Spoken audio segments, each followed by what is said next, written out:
Hello ਬੱਚੇ, ਮੈਂ ਤੁਹਾਡਾ ਆਪਣਾ doctor Sunil Kumar Garg education hub Bombay institute Mansa.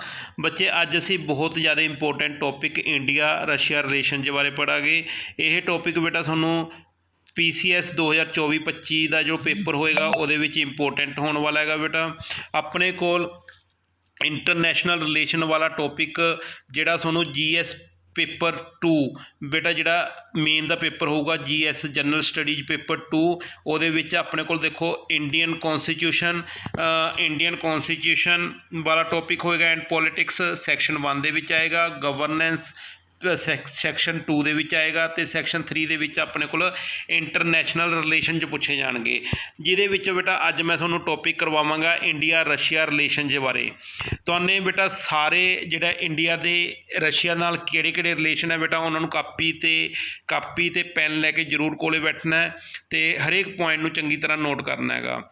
ਨਾਲ ਬੱਚੇ ਤੁਹਾਨੇ ਹਰੇਕ ਟੌਪਿਕ ਜਾਣੀ ਕਿ ਇੰਟਰਨੈਸ਼ਨਲ ਰਿਲੇਸ਼ਨ ਦੇ ਵਿੱਚ ਇੰਡੀਆ ਦੇ ਜਿਹੜੇ ਨੇਬਰ ਕੰਟਰੀਜ਼ ਹੈਗੇ ਉਹਨਾਂ ਨਾਲ ਇੰਡੀਆ ਦੇ ਕਿਸ ਤਰ੍ਹਾਂ ਦੇ ਰਿਲੇਸ਼ਨ ਹੈਗੇ ਉਹਨਾਂ ਨੂੰ ਵੀ ਡਿਟੇਲ ਦੇ ਵਿੱਚ ਆਪਾਂ ਨੇ ਸਟੱਡੀ ਕਰਨਾ ਹੈਗਾ।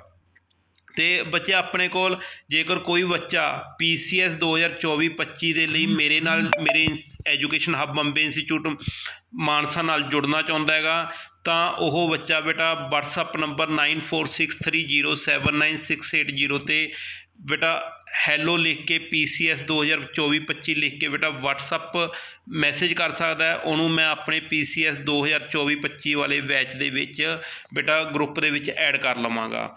ਇੱਕ ਚੀਜ਼ ਜ਼ਰੂਰ ਬੇਟਾ ਉਹੀ ਬੱਚਾ ਮੇਰੇ ਨਾਲ ਜੁੜੇ ਜਿਹੜਾ ਸਿੰਸੀਅਰਲੀ ਬੇਟਾ ਤਿਆਰੀ ਕਰਨਾ ਚਾਹੁੰਦਾ ਹੈਗਾ, ਆਪਣੀ ਤਿਆਰੀ ਨੂੰ ਪੂਰੀ ਸਿੰਸੀਅਰ ਡੈਡੀਕੇਸ਼ਨ ਨਾਲ ਬੇਟਾ ਆਪਣੀ ਤਿਆਰੀ ਕਰਨਾ ਚਾਹੁੰਦਾ, ਉਹੀ ਬੱਚਾ ਬੇਟਾ ਮੇਰੇ ਇੰਸਟੀਚਿਊਟ ਦੇ ਨਾਲ ਜੁੜ ਸਕਦਾ ਹੈਗਾ PCS 2024-25 ਦੇ ਲਈ।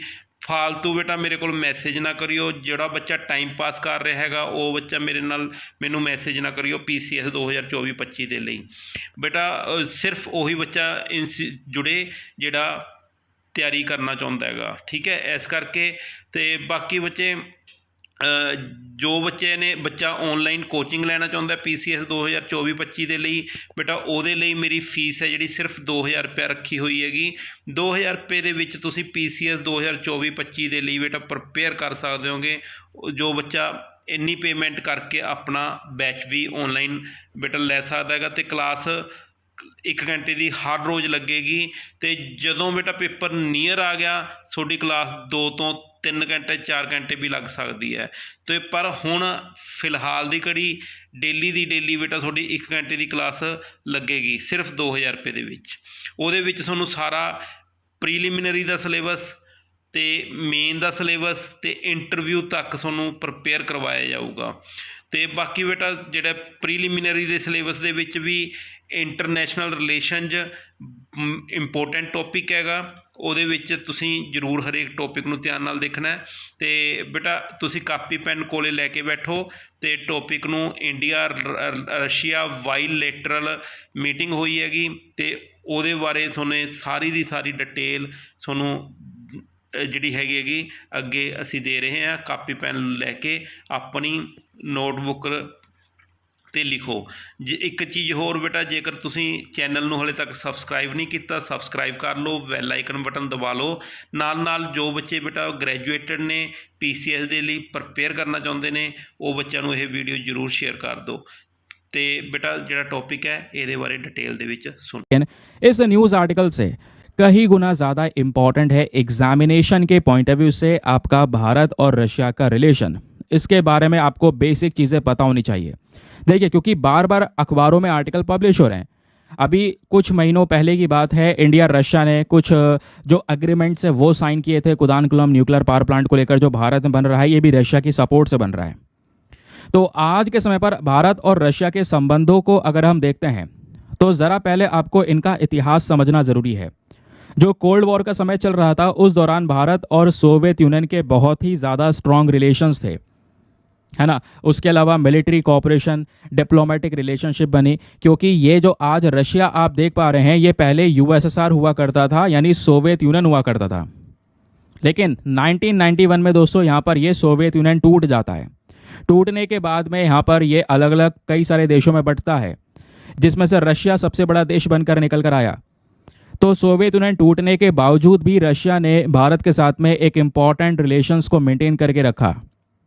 हालांकि बीच बीच में काफ़ी सारी प्रॉब्लम्स हमको दोनों को फेस करने को मिली है, लेकिन दोस्तों यहाँ पर फिर भी अगर आप देख पाते हैं तो आज अगर कहीं पर भारत और रशिया के रिलेशंस में डिस्प्यूट्स क्रिएट होते हैं तो उसके पीछे का एक कारण आता है कि रशिया के संबंध चाइना पाकिस्तान के साथ में बहुत ही ज़्यादा क्लोज हो चुके हैं। तो चाइना पाकिस्तान वैसे तो अगर आप देख पाएंगे तो इंडिया के लिए एज अ एनिमी कंट्री है, प्रॉब्लम्स क्रिएट कर रहे हैं हमारे लिए, बॉर्डर पर डिस्प्यूट चल रहा है दोनों ही देशों के साथ में। तो रशिया के रिलेशंस इन दोनों के साथ में मजबूत होना ये हमारे लिए सही नहीं होगा। कोई मैटर होगा तो वहाँ पे रशिया कुछ बोलेगा नहीं, जैसा हो भी रहा है चाइना के साथ जो बॉर्डर डिस्प्यूट्स है वहाँ पे रशिया कुछ नहीं कहता चाइना को, है ना। तो ये भी हमें समझना होगा। तो जियोपॉलिटिक्स खेल ही एक ऐसा है जहाँ पे हर एक कंट्रीज अपने इंटरेस्ट के लिए काम कर रही है और आगे भी करेगी। वैसे दोनों देशों के बीच में पॉलिटिकल रिलेशंस को अगर हम देखेंगे तो दोनों के बीच में गवर्नमेंटल कमीशंस बनाए गए हैं, ट्रेड को लेकर, इकोनॉमी को लेकर, साइंटिफिक टेक्नोलॉजिकल कॉपरेशंस को लेकर आपस में ये बातचीत करते हैं। इतना ही नहीं, दोनों देशों के व्यापार दोस्तों 2022-23 में बड़े मैसिव तरीके से ग्रो करे। अगर आप देख पाएंगे इंडिया का जो टोटल बायलैटरल ट्रेड है रशिया के साथ में 2021-22 में ये $13 बिलियन का था, 2020-21 में केवल $8 बिलियन का। साल ब साल ये व्यापार लगातार छलांग मारता चला गया।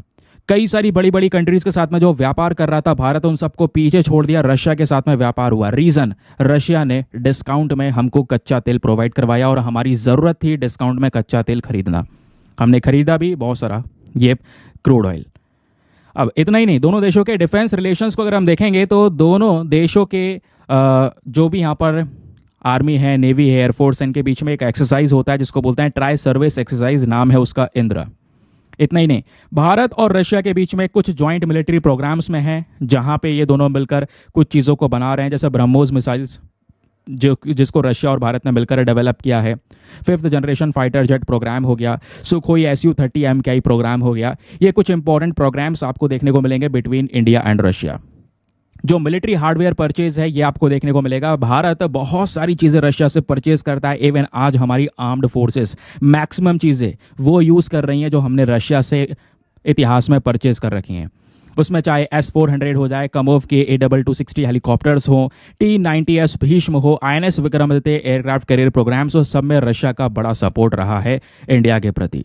इतना ही नहीं, साइंस एंड टेक्नोलॉजी के फील्ड में भी यहाँ पर लगातार दोनों देश साथ मिलकर काम कर रहे हैं। और मोस्ट इम्पॉर्टेंट चीज़ जो आपको ये बताएगा कि हाँ रशिया भारत के लिए इतिहास में कितना रेलिवेंट रहा है, जब भारत का स्पेस प्रोग्राम चला तो उसके शुरुआती तौर पर जो USSR हुआ करता था उसने सबसे इम्पॉर्टेंट रोल प्ले किया। USSR की मदद से भारत अपना पहला सैटेलाइट लॉन्च कर पाया, आर्यभट्ट, है ना।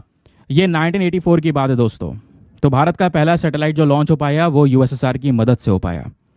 और आज भी कई सारे प्रोग्राम्स में लगातार रशिया हमको सपोर्ट करता है और आज भी हमें ये रिलेशंस मेंटेन करने ज़रूरी हैं, जिसको हम मेंटेन करके चल रहे हैं। क्योंकि कई बार वेस्टर्न कंट्रीज़ का प्रेशर पड़ा हमारे ऊपर में कि भारत रशिया के साथ में कोई व्यापार ना करे, ये ना करे, वो ना करे। इससे यहाँ पे कहीं ना कहीं भारत यूक्रेन को फंडिंग कर रहा है। लेकिन आप हिस्ट्री को देखेंगे या बहुत सारे और भी एस्पेक्ट्स को देखेंगे तो जहाँ पे हमारे लिए जो देश काम आया है उसके साथ में रिलेशंस को बैलेंस करना बहुत ही ज़्यादा ज़रूरी है। और मोस्ट इम्पॉर्टेंटली अगर चाइना को बैलेंस करना है तो रशिया के साथ में रिलेशंस मेंटेन करने होंगे। आगे कोई बड़ी बात होती है तो यहाँ पे रशिया को हम लेकर आएंगे कि वो एक मीटिंग को ऑर्गेनाइज करवाए और इस मामले को सुलझाए, जहाँ पे मोस्ट प्रोबेबली यहाँ पे जो चाइना है वो रशिया की सुनेगा भी।